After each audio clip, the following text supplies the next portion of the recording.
오늘도 예배를 통해서 주시는 은혜가 있을 줄 믿습니다. 오늘 말씀은 적그리스도에 대해서 언급을 하고, 그 다음에 우리가 그리스도를 믿으면, 아들을 시인하면 어떤 일이 우리에게 있는지 그런 부분에 대해서 말을 하고 있습니다. 먼저 적그리스도에 대해서 말을 합니다. 이 적그리스도에 대해서 언급하는 이유는 벌써 당시에도 적그리스도적인 그런 일들이 벌어지고 있었기 때문입니다. 적그리스도가 뭔가, 이건 여러분 꼭 알고 계세요? 적그리스도가 뭐냐? 한마디로 그리스도를 대적하는 자나 세력을 적그리스도라고 합니다. 더 정확히 말하면 그리스도를 대적하는 세력 또는 그리스도의 권위와 영광을 침해하는 영, 이것을 말합니다. 그래서 그리스도에 대해서 잘못된 가르침을 전파합니다. 그래서 22절에 보면 거짓말하는 자가 누구냐? 예수께서 그리스도이심을 부인하는 자가 아니냐? 아버지와 아들을 부인하는 그가 적그리스도니, 그랬습니다. 그렇죠? 그리스도를 부인한다. 그리고 하나님과 그 아들 예수 그리스도를 부인한다. 그렇죠? 예수님의 그리스도이심을 부인하고 그리스도의 일을 방해하고 잘못된 가르침을 전하고, 이런 사람은 누구나 다 적그리스도가 될 수 있습니다. 그래서 또 적그리스도는 이제 마지막 때가 되면 아주 그 세력이 아주 대단한 인물로 이렇게 통합될 것인데, 그러면 마지막 때에는 성도들을 핍박할 것입니다. 그러다가 그리스도가 재림하면 이제 그리스도에 의해서 멸망당하고 영원한 지옥에 던져질 것입니다. 그래서 적그리스도는 꼭 말세, 그저 마지막 때에만 나타나는 것이 아니라 일반적으로 보면 예수님에 대해서 잘못된 가르침을 전하고 그리스도를 대적하는 모든 사람이나 세력을 적그리스도라고 할 수 있고, 말세에는 그들의 대표격으로 이제 대표적인 인물이 적그리스도의 역할을 하게 될 것입니다. 어쨌든 하나님과 아들 예수 그리스도를 부인하고 대항하는 그런 자들이다. 이게 적그리스도다는 거죠. 그러면 거짓 그리스도는 뭔가? 적그리스도하고 거짓 그리스도는 다릅니다. 적그리스도는 엔타이 크라이스트, 그래서 이 그리스도를 대적하는 자들이고, 거짓 그리스도는 false Christ, 잘못된 거짓 그리스도, 그래서 사람들을 속이는 사람들입니다. 자기가 그리스도인 척 사람들을 속이고 행세하는 사람들입니다. 거짓 그리스도도 역사상으로 많았죠. 내가 메시아다, 내가 그리스도다, 이런 사람들이 다 거짓 그리스도인 것입니다. 어쨌든 초대교회에서도 보면 이 그리스도에 대해서 잘못된 주장을 하는 사람들이 많이 있었습니다. 그래서 18절에 보면 아이들아 지금은 마지막 때라, 적그리스도가 오리라는 말을 너희가 들은 것과 같이 지금도 많은 적그리스도가 일어났으니 그러므로 우리가 마지막 때인 줄 아노라. 그렇죠? 지금 그 당시에도 많은 적그리스도가 일어났다는 것입니다. 그래서 이 요한 일서의 수신자인 이 요한 공동체, 요한 교회에도 영향을 미쳤습니다. 그래서 그 중에 많은 사람들이 이 그리스도에 대한 잘못된 가르침을 따르면서 요한이 이끌었던 교회를 떠났습니다. 이 교회가 분열된 겁니다. 왜 그러냐? 이 잘못된 가르침 때문에, 적그리스도의 가르침 때문에 그런 것입니다. 그래서 19절에 보면 거기에 대해서 말하죠. 그들이 우리에게서 나갔으나 우리에게 속하지 아니하였나니, 그 사람들이 적그리스도의 가르침을 따르는 사람들이 나갔다. 만일 우리에게 속하였다라면 우리와 함께 하였거니와 그들이 나간 것은 우리에게 속하지 아니함을 나타내려 함이니라. 그렇죠? 그 사람들은 믿는 채 했지만 원래부터 우리에 속한 사람들이 아니라 잘못된 가르침에 경도됐던 사람이다. 그런 얘기를 하는 것입니다.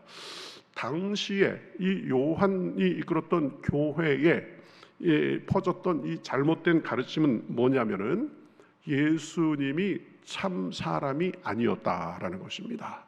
예수님은 하나님이면서 사람이다. 신인양성. 이게 우리 기독교의 가르침에 있어서 굉장히 중요하다고 했죠.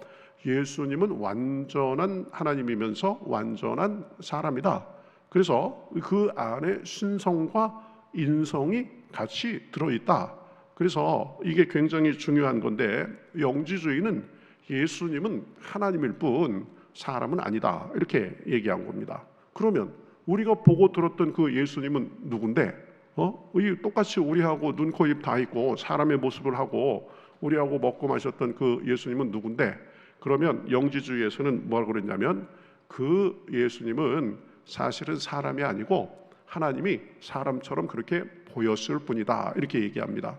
가짜로 나타났을 뿐이다. 그래서 가현설, 그럼 이 가현설, 그냥 눈에 그렇게 보였을 뿐이지 예수님은 진짜 사람이 아니었다, 이렇게 얘기한 겁니다. 영지주의에서 예수님의 인성을 부인한 이유가 있었습니다. 영지주의는 이 세상을 영적인 것과 물질적인 것으로 두 개로 딱 나누어 가지고, 그래서 이원론적인 세계관을 갖고 있다 그럽니다. 물질과 영적인 것을 딱 나눠서 영적인 것은 선하고 물질적인 것은 악하다고 봤습니다. 그래서 하나님은 영적인 분이니까 선한 분이고, 그렇죠? 우리 몸을 입고 있는 물질로 이루어진 이 육신은, 우리의 육신은 악한 거라고 봤습니다. 그래서 이 선하신 하나님이 어떻게 이 악한 이 물질로 된 육신을 입을 수 있느냐? 그 말이 안 된다. 그래가지고 예수님의 인성을 부인한 것입니다.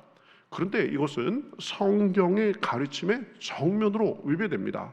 성경은 예수님이, 그렇죠, 동정녀 마리아에게서 태어나셨다, 어린 아이로 태어나셨다라는 것을 분명하게 말하죠. 그리고 보통 사람들처럼 나고 자라고 또 먹고 자고, 그리고 피곤함도 느끼고 또 목마름도 느끼고 배고픔도 느끼고 고통도 느끼고, 그렇죠, 우리와 똑같은 사람이었습니다. 그렇죠? 그렇지만 그 안에 신적인 능력이 있었던 거죠. 그러니 영지주의, 예수님은 진짜 사람이 아니었다라는 가르침은 이 성경의 가르침에 위배되는 것입니다. 그러니 그러한 잘못된 그 영지주의의 가르침에 빠져 있는 사람들을 두고 지금 요한 1서를 쓴 것이고, 오늘 본문 말씀에서도 그것을 언급하고 있는 것입니다. 그래서 23절에 보면 이렇게 얘기하죠. 아들을 부인하는 자에게는 또한 아버지가 없으되 아들을 시인하는 자에게는 아버지도 있느니라. 그렇죠?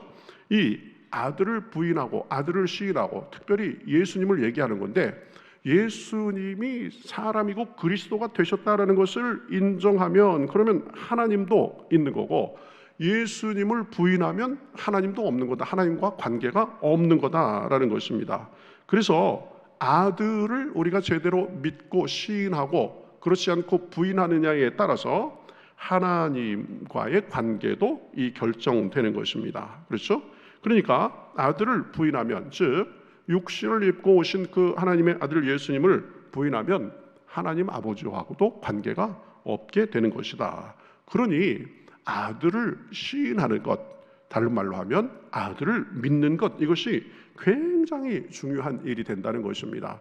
아들과의 관계를 통해서 하나님과의 관계가 결정되기 때문입니다. 그래서 23절 다시 보면, 아들을 부인하는 자에게는 또한 아버지가 없으되 아들을 시인하는 자에게는 아버지도 있느니라. 그렇죠? 아들을 시인하면 아버지도 있고 아들을 부인하면 아버지도 없고, 그래서 요한일서 5장 12절에서는 이걸 조금 더 명확하게 얘기합니다. 아들이 있는 자에게는 생명이 있고 하나님의 아들이 없는 자에게는 생명이 없느니라. 그렇죠? 조금 더 원색적으로 얘기하죠. 아들이 있으면, 아들을 믿으면, 아들을 시인하면 하나님의 생명이 있고, 아들이 없으면, 아들을 부인하면 하나님의 생명이 없다. 그렇죠? 그래서 이 신앙에서 제일 중요한 기초가 되고 출발점이 되는 것이 이 아들을 믿는 것입니다. 예수님을 믿는 것입니다. 이 아들을 통해서 하나님과의 관계가 시작되기 때문입니다. 그렇죠? 그래서 우리가 늘 질문해야 됩니다. 제가 여러분에게 묻습니다. 여러분은 아들 예수님을 믿으십니까? 이게 신앙에 있어서 제일 중요한 거예요. 이게 태어나는 거하고 똑같은 겁니다. 자, 그러면 우리를 좀 더 구체적으로, 예수님이 우리를 위해서 이 땅에 오신 하나님의 아들이심을 믿으십니까? 왜? 이걸 믿는 게 신앙입니다. 아들을 시인하는 겁니다. 그 예수님이 우리 죄를 위해서 십자가에 달려 돌아가심을 믿으십니까? 네, 그렇죠. 그 십자가에 돌아가셨던 그 주님은 죽음을 이기시고 3일 만에 살아나셔서 우리도 부활하게 하심을 믿습니까? 네, 이게 아들을 시인하는 겁니다. 하나만 더 묻겠습니다. 그 부활하셔서 지금 하나님 우편에 앉아 계신 그 예수님은 이제 때가 되면 다시 재림하셔서 우리를 영원한 천국에 살게 하실 것을 믿습니까? 이게 아들을 시인하는 겁니다. 그렇죠? 예수님께서 육신을 입으시고 이 땅에 오셨고 우리 죄값을 치르고자 십자가에 달려 돌아가셨고 3일 만에 그 능력으로 부활하시고 승천하셨다가 이제 때가 되면 재림하셔서 우리를 영원한 천국에서 살게 하실 것이다. 이것이 아들을 시인하는 것이고 아들을 믿는 것입니다. 이것이 기독교 신앙의 핵심이고 본질입니다. 그렇죠? 당신들은 원래 하나님으로부터 떠나 있던 사람입니다. 그러나 그런 우리를 불쌍히 여겨주셔서 예수님이 오셨습니다. 예수님이 오셔서 복음을 전하시고 십자가에 달려 돌아가시고 부활하시고 승천하셔서 이제 새로운 세상에 있음을 알려주시고 다시 오셔서 우리를 천국에서 살게 할 것입니다. 그렇죠? 유대교는 이것을 믿지 않습니다. 그냥 구약의 하나님만을 믿습니다. 예수님도 그냥 선지자 중에 하나로 그 정도만 생각합니다. 그러니 아들이 유대교에는 없는 것입니다. 그러니까 하나님의 생명이 없는 것입니다. 자, 아들을 시인하면 그러면 우리에게 어떤 일이 있는가? 우리가 어떻게 되는가? 그것을 본문 말씀을 통해서 몇 가지를 생각해 보겠습니다. 첫 번째는 생명이 있습니다. 우리가 생명을 누리게 됩니다. 25절에 보면 그가 우리에게 약속하신 것은 이것이니 곧 영원한 생명이니라. 그렇죠? 누가 약속하신 거예요? 아들이 약속하신 것입니다. 아들을 통해서 우리에게 영원한 생명을 주시는 것입니다. 예수님을 통해서 우리는 새 생명을 얻습니다. 그래서 영원히 살게 됩니다. 영생을 이 땅에서부터 맛보며 살게 됩니다. 여러분, 영생은 영원히 사는 것도 있지만 그러나 여러분, 지옥에서 영원히 살면 그거 좋을 거 하나도 없습니다. 그렇죠? 천국에서 영원히 사는 거예요. 그래서 삶의 질까지 얘기합니다. 천국에서의 삶을 이 땅에서 조금이나마 미리 맛보기 시작하다가 이제 예수님이 오시면 천국으로 들어가서 이제 완전히 맛보게 될 것인데 천국에서 살 그 삶을 미리 맛보는 삶을 살게 된다고 하는 것입니다. 그게 생명입니다. 그렇죠? 우리가 믿기 전의 상태는 우리가 죄와 허물로 죽었었습니다. 하나님과 관계가 단절됐었습니다. 마치 전기선이 끊겨가지고 아무런 전기 힘도 공급받지 못하는 그런 생명의 능력이 없는 사람이었다라는 것입니다. 수도관이 파열돼가지고 딴 데로 물이 다 새나가서 우리는 아무리 수도꼭지를 틀어도 아무것도 나오지 않는 그런 상태였다는 것입니다. 참 생명을 누리지 못하고 살았습니다. 더 나아가서 공중의 권세 잡은 자를 따랐다고 했습니다. 공중의 권세 잡은 자가 누구예요? 마귀입니다. 마귀를 따라 살았습니다. 그래서 마귀가 지른 욕심과 시기심과 이기심의 노예로 살았습니다. 헛된 것을 쫓아다니면서 살고 어디서 와서 왜 살고 어디로 가는지 모르고 그냥 하루하루 빛도 없이 캄캄한 어둠 속에서 헤매는 모습이 우리의 모습이었습니다. 의미도 없이 그냥 사니까 그냥 어떻게 산 것뿐입니다. 그러나 예수님을 믿음으로 우리는 하나님의 자녀가 됐습니다. 하나님이 주시는 생명을 누리게 됐습니다. 참 기쁨과 소망을 가지고 살게 됐습니다. 우리가 이제 어디서 왔는지 왜 사는지 무엇을 어디로 가는지 정확히 알고 사는 사람들이 됐습니다. 우리는 그냥 우연히 이 땅에 온 사람들이 아니라 하나님께서 우리를 이 땅에 보내주셨습니다. 우리는 하나님께로부터 왔습니다. 그리고 이제 하나님의 사랑과 영광을 누리고 나누며 살다가 영원한 천국에 가서 햇빛과 같이 밝게 살 그런 사람이다라는 그런 것을 확신을 가지고 살게 됐습니다. 왜 그렇게 됐습니까? 아들을 통해서 주시는 생명이 우리 안에 있기 때문입니다. 우리는 더 이상 마귀의 종이 아닙니다. 마귀에게 휘둘리지 않습니다. 마귀가 우리를 유혹할 수는 있습니다. 그러나 마귀가 우리를 건드릴 수가 없습니다. 마귀는 예수님의 이름으로 대적하면 떠나게 되어 있습니다. 왜요? 예수님의 생명이 우리 안에 있기 때문입니다. 마귀를 대적하라. 그리하면 너희를 피하리라 라고 말씀하고 있습니다. 이제 그 생명의 능력이 우리에게 있기 때문에 하나님의 도우심으로 내 욕심과 내 약점도 이기며 살게 됩니다. 천국을 미리 맛보고 천국을 향해 나아가며 천국에 쌓는 삶을 살게 됩니다. 이것이 아들을 우리가 모심으로, 아들을 믿음으로 누리는 첫 번째 은혜입니다. 그렇죠? 생명이 있다. 두 번째는 주님 안에 거하는 삶을 살게 됩니다. 24절 하반절에 보면 처음부터 들은 것이 너희 안에 거하면 너희가 아들과 아버지 안에 거하리라 라고 말씀하고 있습니다. 너희가 처음부터 들은 것을 이렇게 것이라고 했는데, 처음부터 들은 것은 변질되지 않은 거짓 그리스도를 가르치는 것에 의해서 아직 영향을 받지 않은 참 복음을 말합니다. 그리스도께서 하나님의 아들로서 이 땅에 오시고 우리를 위해서 죽으시고 돌아가시고 다시 오셔서 우리를 영원한 세상으로 인도하실 것을 믿으면 생명을 얻을 뿐 아니라 주님 안에 거하는 삶을 살게 되는 것입니다. 주님 안에 거한다라는 말은 주님과의 교제와 주님의 돌보심 속에 산다는 말입니다. 주님께서 언제나 우리와 함께 해주십니다. 우리를 돌봐주시고 도와주십니다. 힘과 능력이 되어주십니다. 우리를 인도해 주십니다. 그래서 시롯대로 우리에게 능력을 주시고 지혜를 주시고 위로해 주시고 소망을 주시고 기쁨을 주십니다. 어떤 상황에서도 쓰러지지 않고 함께 하시며 승리하게 해 주십니다. 우리의 상처도 치유해 주십니다. 우리에게 꿈도 주십니다. 우리의 약점도 이기게 해 주십니다. 감정에 휘둘리는 삶을 살았다면 감정도 잘 다스릴 수 있도록 해 주십니다.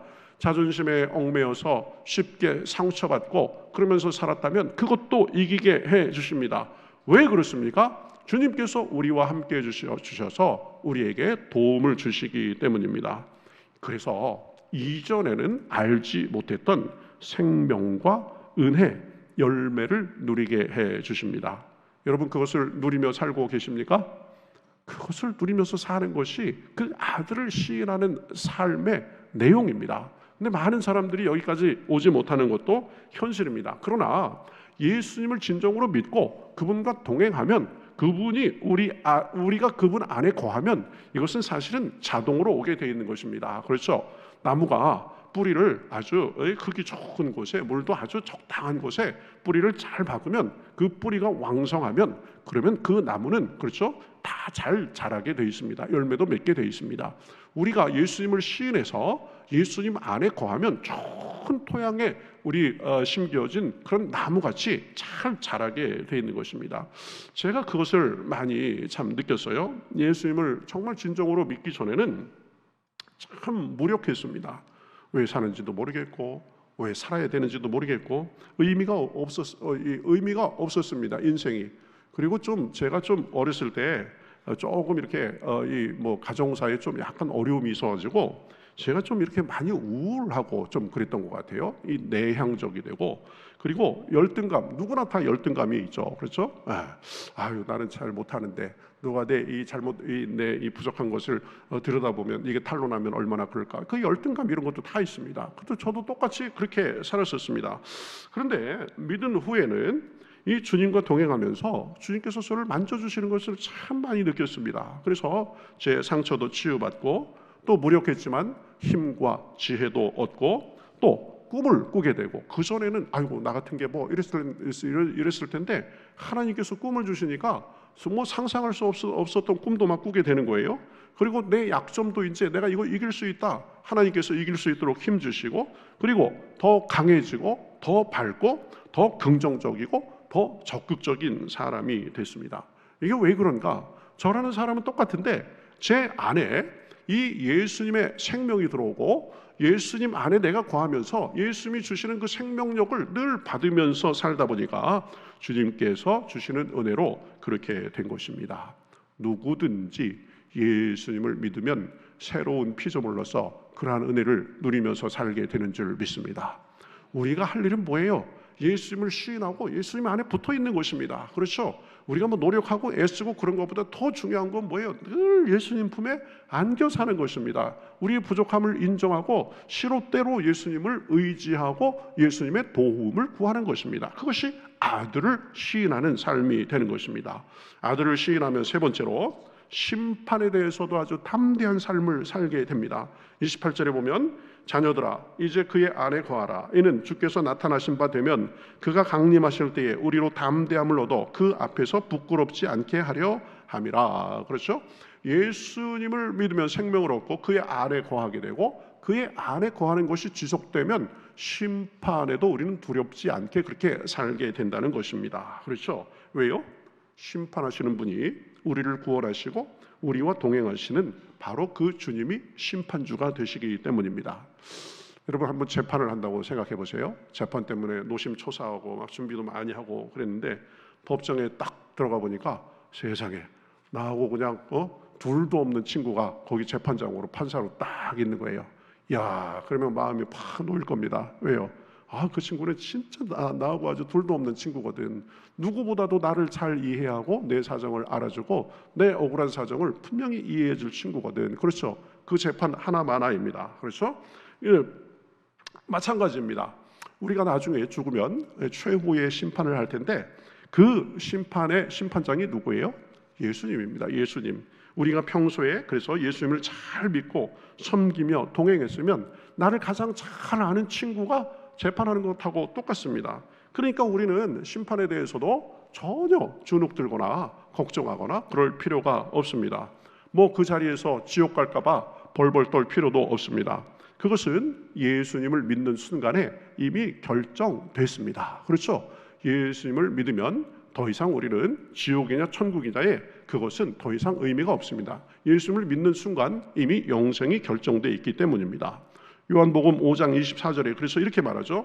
내가 진실로 진실로 너희에게 이르노니 내 말을 듣고 또 나 보내신 이를 믿는 자는 영생을 얻었고 심판에 이르지 아니하나니 사망에서 생명으로 옮겼느니라. 예수님을 믿으면 무슨 일이 벌어져요? 영생을 얻을 것이고 그게 아니고 뭐래요? 영생을 얻었고 그럽니다. 그 다음에 심판에 이르지 아니할 수도 있다. 그런 것이 아니라 뭐라 그래요? 심판에 이르지 아니하나니 사망에서 생명으로 이미 옮겼다라고 말하는 것입니다. 그렇죠? 그래서 우리에게는 천국 지옥 심판은 없습니다. 왜냐하면 예수님을 믿는 순간에 우리의 운명은 천국으로 결정되어 있기 때문입니다. 그래서 우리는 우리 이런 찬양도 있잖아요. 심판이 나에겐 없네 주의 피는 내 죄 가리네 예수님 날 위해 돌아가셨으니 심판이 나에겐 없네. 이 모든 은혜가 무엇으로 우리에게 주어지는 것입니까? 아들을 시인하면 예수님을 믿으면 생명이 있고 예수님 안에 거하는 예수님과 동행하는 삶을 살게 되고 심판도 없이 그렇죠? 심판에 대해서도 벌벌 떨지 않고 살게 될 것입니다. 물론 행위에 대한 심판은 있을 것입니다. 그것은 천국을 갈지 말지 그것에 대한 심판이 아니라 칭찬과 상급에 대한 심판입니다. 은혜를 받은 자로서 이제 어떻게 살았느냐 그것에 대해서 우리는 생각하면서 살면 되는 것입니다. 자, 아들을 시인하면 네 번째로 의를 행하며 살게 됩니다. 29절에 보면 너희가 그가 의로우신 줄을 알면 의를 행하는 자마다 그에게서 난 줄을 알리라. 그렇죠? 아들을 통해서 그 사랑과 은혜로 구원을 받았으면 그 안에 있는 생명을 누리고 그분과 동행하며 심판도 두려워하지 않고 살 뿐만 아니라 적극적으로 의를 행하며 살게 된다는 것입니다. 그렇죠? 그저 내 욕심과 세상 자랑과 풍조를 쫓아서 사는 것이 아니라 더 높고 고귀한 것을 따라 살게 된다는 것입니다. 전에는 썩어질 것들만을 쫓아 살다가 허물을 느끼며 살았다면 이제는 좀 더 우리의 안목이 더 넓고 더 깊어져서 영원한 것들에 투자하며 보람있고 행복하고 기쁜 삶을 살게 되는 것입니다. 그저 내 욕심만을 채우면서 살다가 그저 실망하고 채워도 채울 수 없는 그 욕심만을 채우면서 사는 것이 아니라 하나님과 교회를 위해 살고 섬기며 더 만족하고 기쁨이 넘치는 그런 삶을 살게 되는 것입니다. 그래가면서 하나님께서 내 삶의 안과 밖을 더 알차게 갖고 가시는 것을 경험하며 살게 되는 것입니다. 내가 그전에는 힘쓰고 애쓰며 살 때는 내 마음 하나 어찌하며 살지 못했는데, 어려움이 닥쳐오면 그것 때문에 내가 쓰러지고 넘어지고 이리 쳐이고 저리 쳐면서 살았는데, 그렇죠? 하나님께서 우리 삶을 더 아름답게 바꿔가는 것을 경험하게 되는 것입니다. 선한 일을 위해서 애쓰며 참 보람과 의미, 기쁨을 맛보며 살게 됩니다. 그러면서 세상에 그 어떤 것도 줄 수 없는 삶의 참맛을 보며 살게 되는 것입니다. 이 모든 것이 어디로부터 오는 거예요? 아들을 시인하면, 아들을 믿으면 그리스도께서 축복의 통로가 돼가지고 우리에게 그것을 주시는 것입니다. 이러한 삶을 더 많이 누리는 우리 2024년이 되시기를 주님의 이름으로 축복합니다. 어떻게 하면 누릴 수 있습니까? 아들을 믿고 따르면 됩니다. 그분의 인도하심을 따라 살면 됩니다. 그분과 동행하며 살면 됩니다. 그분을 더 적극적으로 의지하고 모시고 섬기면 됩니다. 그러면 생명과 그 주님의 돌보심을 누리며 의를 행하고 심판도 두려워하지 않는 삶을 살게 되는 것입니다. 인생의 고비마다 어려움도 극복할 힘을 얻고 마귀와 욕심에 휘둘리지 않고 참 삶을 살게 되는 것입니다. 2024년 어느덧 이제 3일이 지났습니다. 새해마다 생각하듯 이 2024년은 축복과 소망의 해가 되기를 바랍니다. 그런데요, 한편으로 보면 무슨 일이 벌어질지 잘 모를 수도, 미지의 2024년이기도 해서 막연하게 좀 두려움이 있기도 하고 그렇습니다. 그건 사람의 본능이죠. 우리에게 무슨 일이 일어날지 확신할 수 없습니다. 그러나 우리는 여러분 믿음 안에서 확신하며 살 수 있습니다. 우리가 주님 안에 거하면 하나님의 도우심 속에 생명과 돌보심, 주님이 주시는 영육간의 풍성함을 누리며 살게 되는 것입니다. 시롯대로 아들을 시인하며 그 아들을 믿고 따름으로 우리 2024년은 더 특별한 한 해, 놀라운 은혜와 선한 열매가 풍성한 한 해가 되시기를 우리 주님의 이름으로 축복합니다. 이 모든 것이 어디에 있다고요? 아들을 믿고 따르는 삶, 아들을 시인하는 삶에 있게 되는 것입니다. 그런 은혜가 풍성한 2024년 되시기를 다시 한번 축복합니다.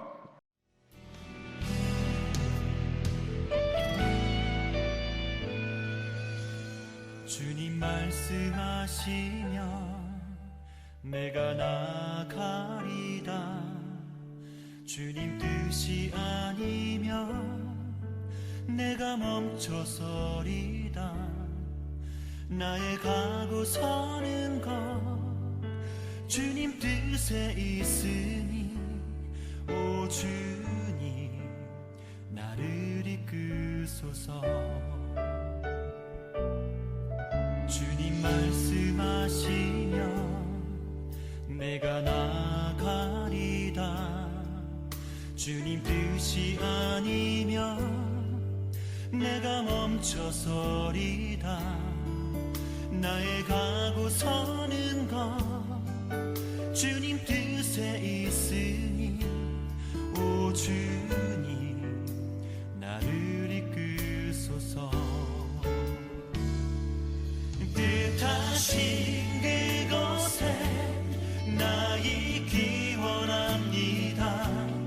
이끄시는 대로 순종하며 살리니 연약한 내 영혼 통하여 일하소서.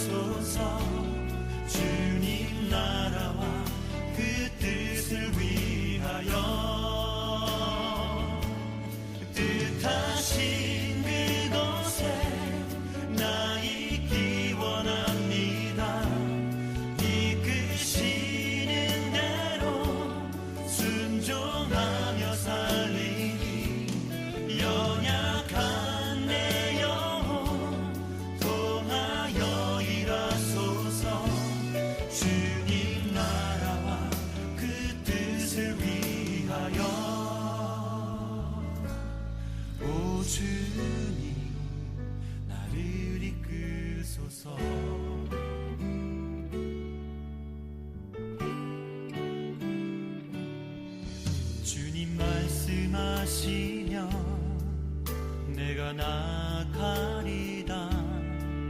주님 뜻이 아니면 내가 멈춰서